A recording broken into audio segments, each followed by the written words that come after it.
Welcome to the Golden State Media Concepts, America's Still Beautiful podcast, a weekly news podcast covering all the top positive and uplifting news stories. Are you tired of the same old news? Are you sick of the seemingly endless political spin and negativity? We cover stories that will inspire, uplift, and remind you of the good in the world. Tune into the Golden State Media Concepts, America's Still Beautiful podcast to get all the great and positive news stories of today.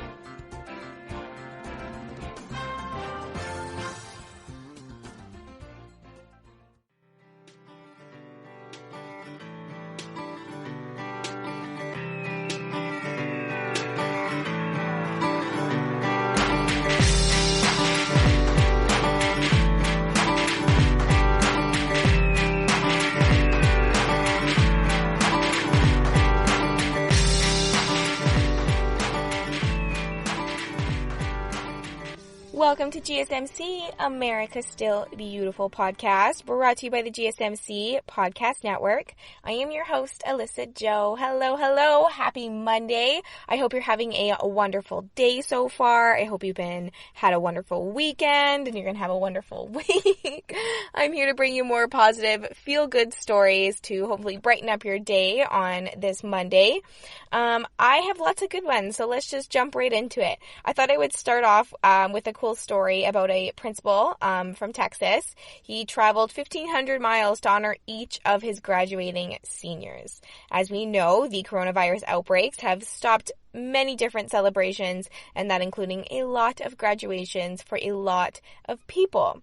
So this Texas high school principal literally traveled 1,500 miles over a 10-day period to congratulate each of his 240 seniors personally at their homes. Pretty cool. His name is Scott Roods. He says, one of our core values at our school is to ignite joy. And that is what I saw on the faces of my seniors and their families. Just a few minutes of joy in the midst of this uncertainty. Pretty cool. So he made the trip in his car, and this kind of went viral because there's a video of him. He's dancing with the seniors. He hands out his diploma. He hands them their diploma, and he was actually like this video of him going headfirst down a water slide and handing out diplomas and all that. Of course, made its kind of circle on social media and blown up a little bit. But it was just a pretty cool thing. That's a lot of miles to drive. That's a lot of people to individually go and congratulate. So it's pretty cool. He says, whatever presents in life, find the opportunity with that and run with it. So, he says that's one of the things I think we do the best at our school, like ours with artists, to teach them to view the world from multiple perspectives and be creative and expressive. I think that's what gets them through the hard times.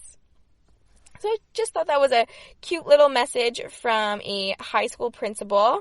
Now I want to talk about a woman who they're calling the feisty 103-year-old grandma. She celebrates her COVID-19 recovery by drinking an ice-cold Bud Light. Pretty funny. There's an image of it. It just cracks me up. So her name is Jenny. They call her the feisty polished grandmother. She's from Easton, Massachusetts, and she's 103 years old, and she was given a very slim chance of survival after she was hospitalized with coronavirus earlier this month. She was basically the nurses told her family that they should probably get ready to say goodbye. They didn't think that she was going to make it. She just contracted a low-grade fever, and she was moved to a quarantine ward, but her condition just worsened. So, yeah, they did call her family, and they said, you should maybe get in here and try to say goodbye. But she is surviving, and she is happy drinking her Bud Light. She has made a full recovery, and she wanted to celebrate her recovery, and the nursing home staffers gave her a bottle of Bud Light. She says it's her absolute favorite, and she hasn't got to enjoy it in a very long time. So this story went viral, of course, thanks to social media. I just thought it was a cute little thing. They're calling her the feisty grandma. There's a video on it. If you want to go check it out on the internet, it's pretty funny. She's literally just drinking her Bud Light in the bed, and it'll just give you a good chuckle. Let's just say that. Okay, so I don't know if you've heard of the Arctic unicorn, or you might know the Arctic unicorn as the exclusive narwhal. Well, scientists have finally managed to record the strange sounds of this Arctic unicorn. I guess it's been a long time coming. They call them the unicorn of the ocean, the narwhals. So they have finally successfully recorded various calls, buzzes, clicks, and whistles. I guess that's pretty a difficult thing to do. The recordings help scientists better understand the soundscape of Arctic glacier and provide valuable insight into the behavior of these very mysterious creatures.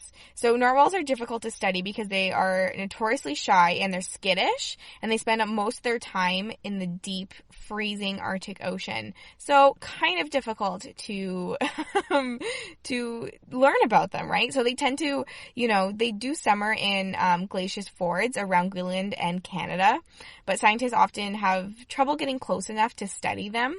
So some glacier fronts can be really dangerous and they can be hard to access. So the animals tend to kind of swim off when approached by motorized boats. So it's just really difficult to gather information about them. But some Inuit hunters familiar with the mysterious cetaceans are capable of getting close to the animals without disturbing them. So in July 2019, researchers accompanied several Inuit whale hunting expeditions in northwest Greenland to study these narwhals, in more detail as much as they could. So they used underwater microphones that attached to small boats, and then the researchers captured narwhal social calls and foraging sounds, getting as close as 25 meters. So that's pretty cool. It's a big thing. So the recordings help the researchers provide a baseline of the kinds of sounds that the narwhals make in their habitat. And then in combination with some sightings, they also show narwhals get closer to glacier ice than previously thought for this area, and the animals do forage for food in summer.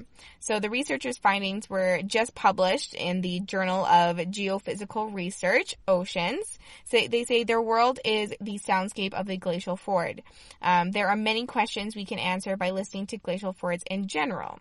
So they say that, they were working in the Greenland forest for several years, studying the sounds made by the melting glaciers.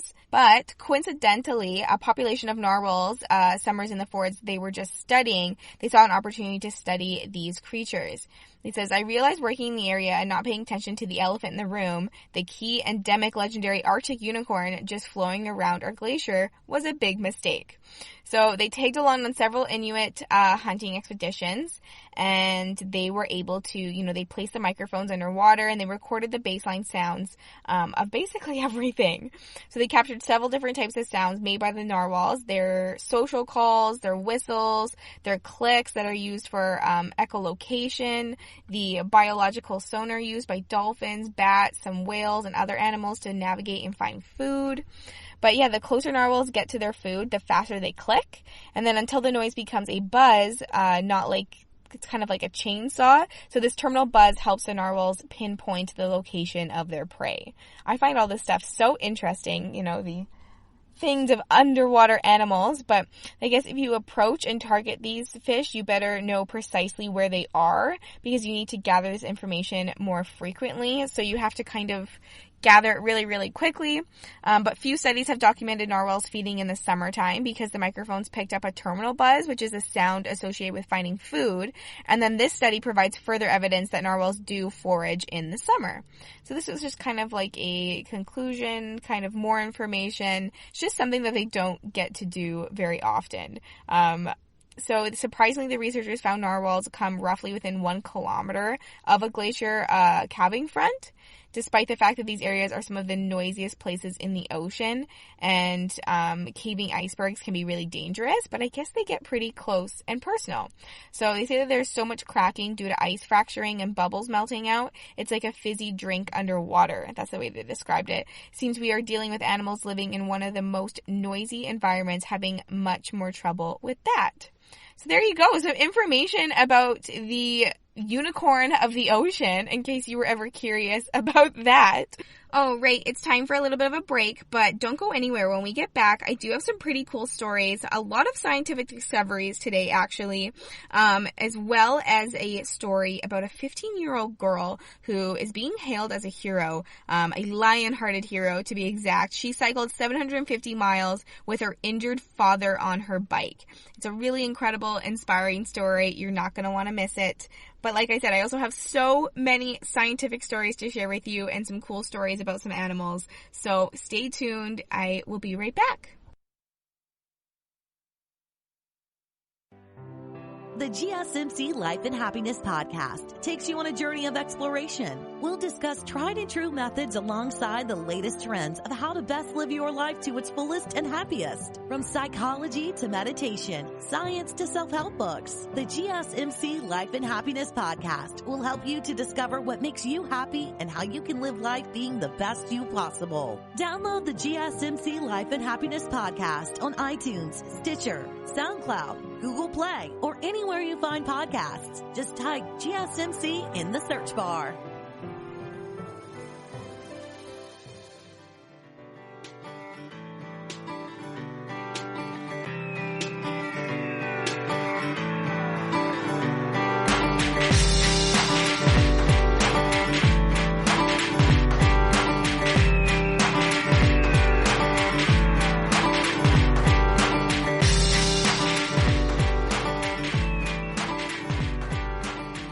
Welcome back to GSMC, America's Still Beautiful podcast, brought to you by the GSMC Podcast Network. I am your host, Alyssa Jo. We are back. So my next story I want to share with you is actually about used electric car batteries. As we know, electric vehicles are rapidly growing just in population worldwide in general. They're becoming so much more popular and helping out the environment. So now used electric car batteries could be recycled into new life as energy storage for solar farms.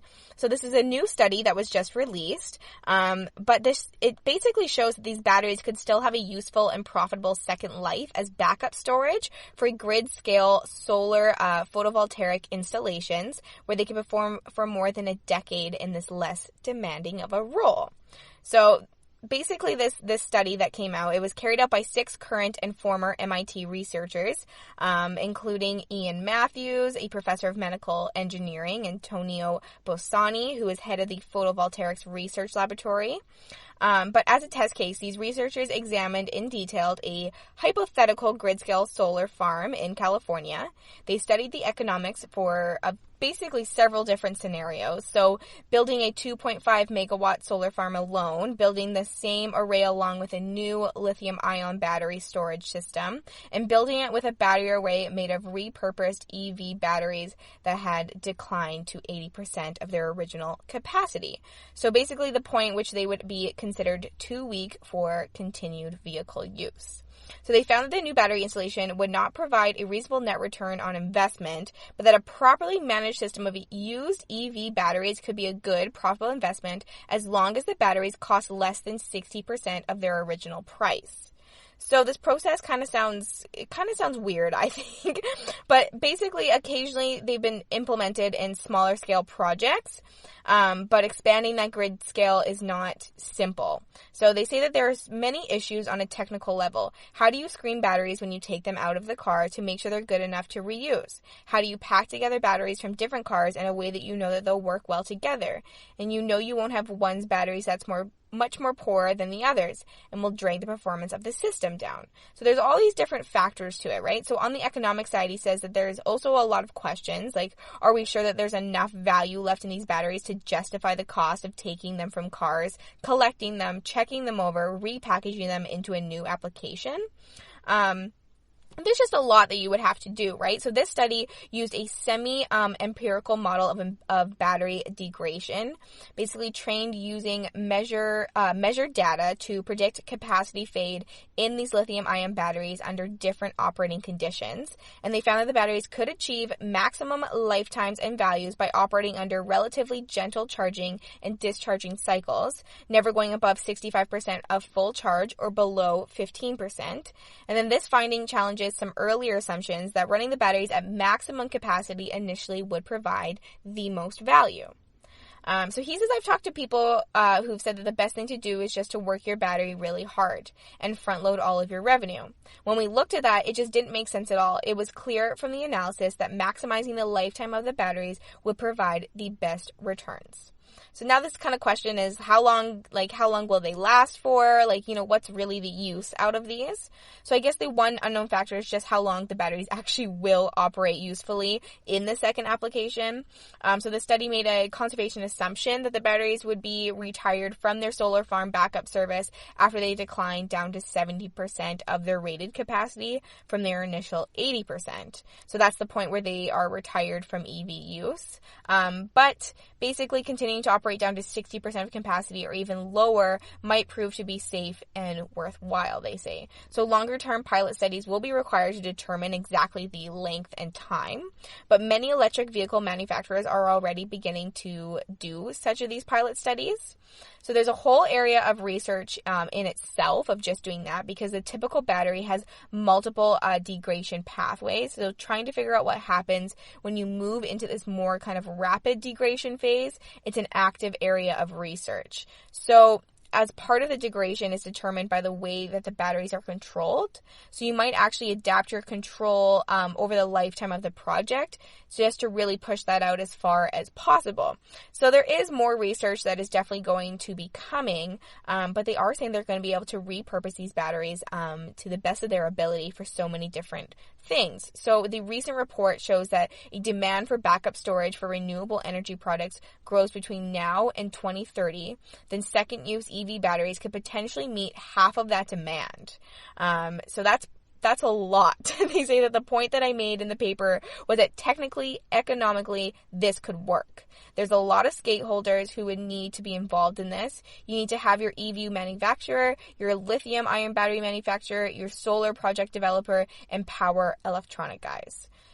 So there's lots to be a part of it, but this is kind of just a cool step forward I thought I would share, because electric cars, they really are. They're blowing up, so much more popular than they were. It's just rapidly increasing, right? So now they're finding new ways to recycle and reuse those batteries. Now, my next story is another kind of scientific discovery I thought was really interesting. So the researchers at Lund University in Sweden have succeeded in restoring mobility and sensation of touch in stroke-affiliated rats by reprogramming human skin cells and transplanting them into the brain. Sounds kind of weird, doesn't it? So 6 months after the transplantation, they say that we could see the new cells had repaired the damage that a stroke had caused in the rats' brains. So several previous studies from this team and others that have shown it's possible to transplant nerve cells derived from human stem cells or from reprogrammed cells into the brains of rats that are afflicted by stroke. But however, it was not known whether the transplanted cells can form connections correctly in the rat brain in a way that restores normal movement and feeling. So they say, we have used tracking techniques, electron microscopy, and other methods such as a light to switch off activity in the transplanted cells as a way to show that they really have connected correctly in the damaged nerve circuits. We have been able to see that the fibers from the transplanted cells have grown to the other side of the brain, the side where we did not transplant any cells, and created connections. No previous study has shown this. So, pretty big step. It says it's remarkable to find that it's actually possible to repair a stroke-damaged brain and recreate nerve connections that have been lost. The study kindles hope that in the future it could be possible to replace dead nerve cells with healthy new nerve cells also in stroke patients. So the researchers have used human skin cells that have reprogrammed into the laboratory to become nerve cells. And then they were then transported into the cerebral cortex of the rats. And in part of the brain that is, this is the one that's the most damaged after a stroke. And then the researchers took on the studies and figured this out. Now, keeping on some scientific discovery train here, this is interesting. This is pretty cool. They are currently doing some trials of a bionic eye, and it's developed by a team of robotic engineers, and it basically could restore sight to an estimated of 285 million blind people. Yes, a bionic eye. So they're saying that this could be available in 5 years. It's the short for, so ECI is electrochemical eye. So it's inspired by the human retina, and it's one of the most sensitive tissues that we possess as humans. It's providing up to 80% of all information about our surroundings. So the visual prosthetic developed by engineers from Hong Kong and the US offers hope to hundreds of millions of people around the world that this could really help them be able to see again. So the bionic eye basically mimics the dome shape of the human retina, and then it sharpens the focus and reduces the spread of light as it passes through 10 million photoreceptive cells per square centimeter. So these natural characteristics have so far been impossible to replicate with artificial materials, but they are starting to do so. So, imitating biology, the nerve-like electrical wires formed from liquid metals are sealed inside rubber tubes, which runs to the external circuitry for processing the image. So the eyeball itself is made of silicone, and then the retina technology is placed, and then the space in between is taken up by the ionic liquid that simulates the biological gel that forms a buffer between the lens and the retina behind it. So lots of fun science stuff, but yes, you could be getting a bionic eye and you could be able to see again. 285 million people they could help out. So I had to share, we're going to have to keep on this story and see what happens. But it's time for another break, so don't go anywhere. When we get back, I will be sharing more feel-good stories with you, including that one about the 15-year-old hero and what she's being hailed for. So stay tuned. We will be right back. Tired of searching the vast jungle of podcasts? Now listen close and hear this out. There's a podcast network that covers just about everything that you've been searching. Hey! The Golden State Media Concepts Podcast Network is here. Nothing less than a podcast bliss with endless hours of podcast coverage. From news, sports, music, fashion, cooking, entertainment, fantasy, football, and so much more. So stop lurking around and go straight out to the Golden State Media Concepts Podcast Network. Guaranteed to fill that podcast itch. Whatever it may be. Visit us at www.gsmcpodcast.com. Follow us on Facebook and Twitter, and download us on iTunes, SoundCloud, and Google Play.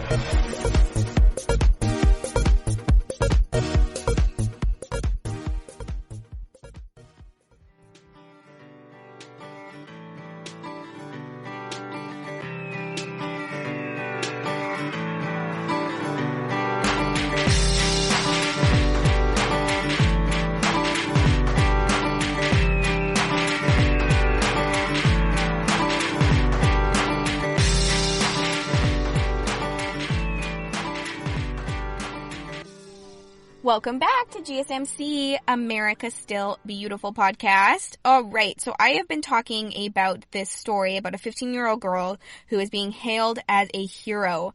She cycled 750 miles with her injured father on her bicycle. So this is what happened. Her father, his name is Mohan, he was injured. He's a migrant laborer, and he basically hobbled home to his 15-year-old daughter, telling her that he had been badly hurt, but there was no way for them to get to their village in India. It's quite far away, I guess, quite a long stretch, 750 miles, I guess, to be exact.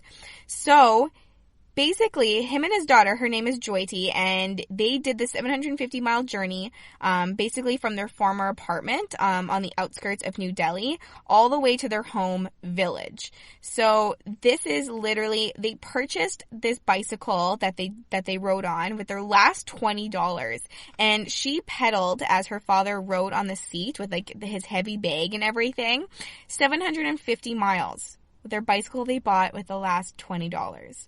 So this story of their determination basically inspired millions of migrant workers across the country. Of course, the coronavirus lockdowns have resulted in a lot of work shortages. So many of these laborers have needed to take, similar journeys from major cities back to their home villages where they can then be supported by their extended family.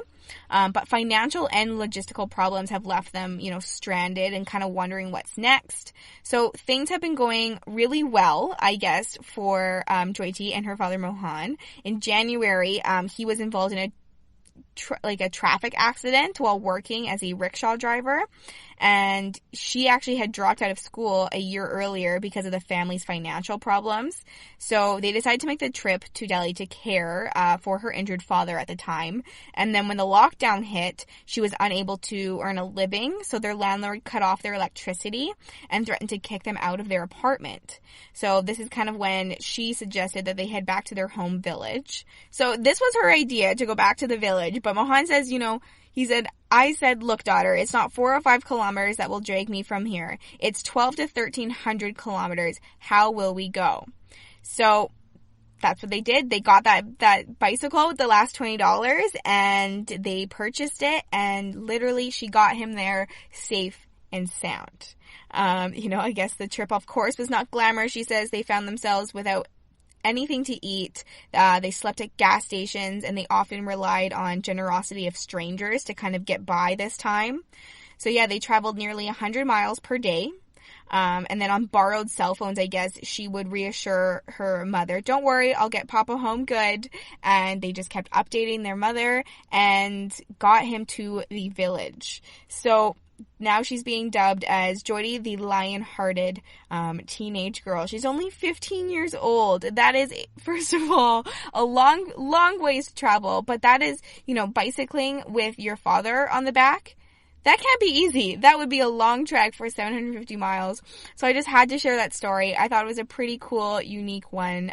All right, I got another scientific thing to share with you today. There's just so many new discoveries and new things happening in our world, I guess, even despite all the craziness.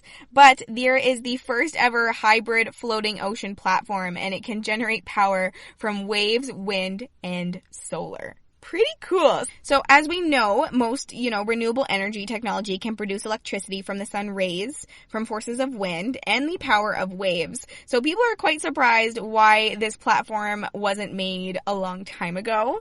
But the maritime energy generator that was developed by a German company, SinPower, basically shows that the power of these three forces of nature are often the strongest, and that's in the ocean. So with this onboard equipment, it can generate power from the force of the water underneath, as well as the wind and sun above. It is literally a triple threat. So the module design has been a key element since they started developing maritime technologies that allow flexibility in a wide variety of applications. So the floating platform can supply renewable energy to islands across the world and contribute to the worldwide implementation of offshore wind farms. So the prototype, which was started as a patient application about 2 years ago, is now stationed off the coast of Greece. It's being offered to solar energy company as a golden opportunity to test and demonstrate photovoltaic arrays to be stationed on a fleet of future platforms.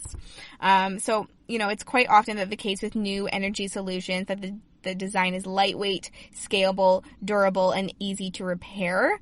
But the platform raises or lowers itself, and it's depending on the height of the waves around it. It's a pretty interesting thing. So when it's fully outfitted with solar panels and windmills, the platform can generate 26 kilowatts of renewable energy, which is far more reliable than wind and solar. Most of the energy generated by the platform would come from the waves that are synced as they are with the tides and basically uninterrupted by clouds or darkness as well, right?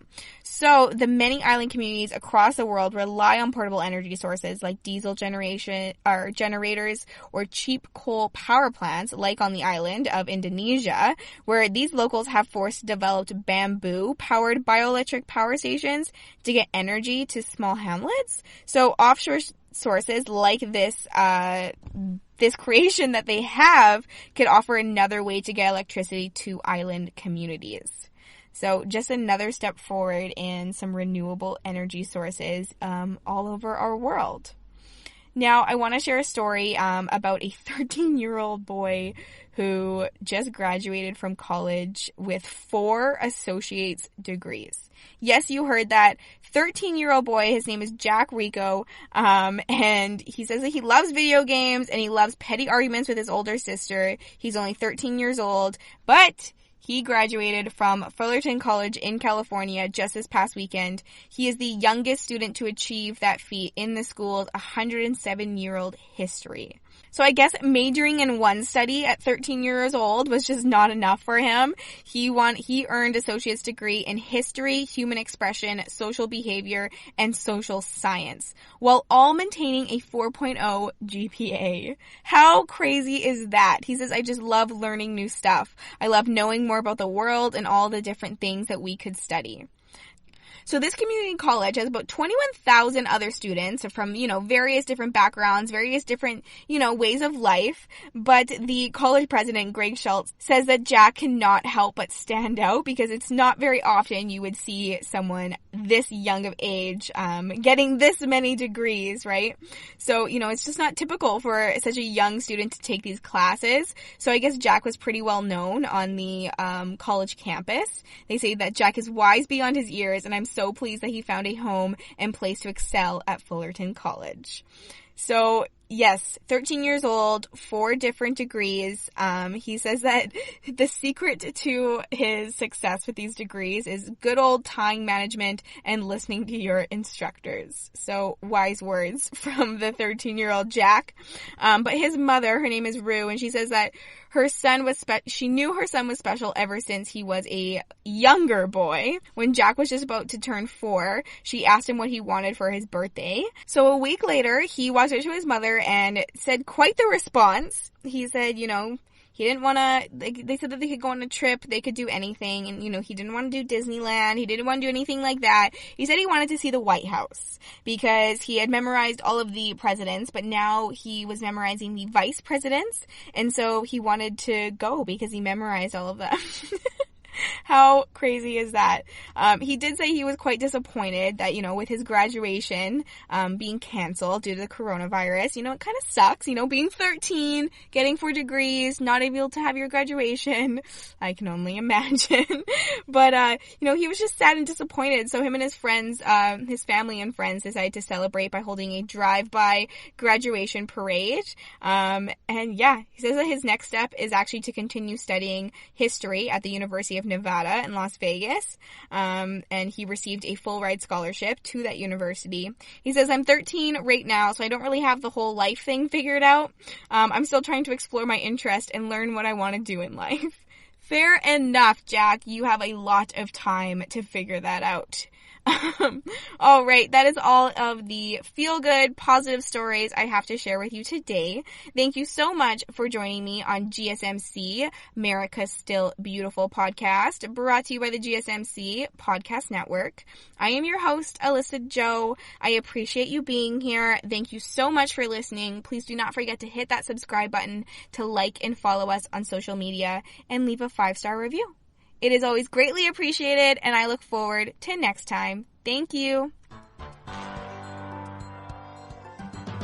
You've been listening to the Golden State Media Concepts, America's Still Beautiful podcast, part of the GSMC Podcast Network. You can find this show and others like it at www.gsmcpodcast.com. Download our podcasts on iTunes, Stitcher, SoundCloud, Google Play, or anywhere you find podcasts. Just type in GSMC to find all of our shows. From the GSMC Podcast Network, from social media news to marketing news, and even weird news, the GSMC Podcast Network has you covered. You can also follow us on Twitter and Facebook. Thank you, and we hope you have enjoyed today's episode of the Golden State Media Concepts, America's Still Beautiful podcast.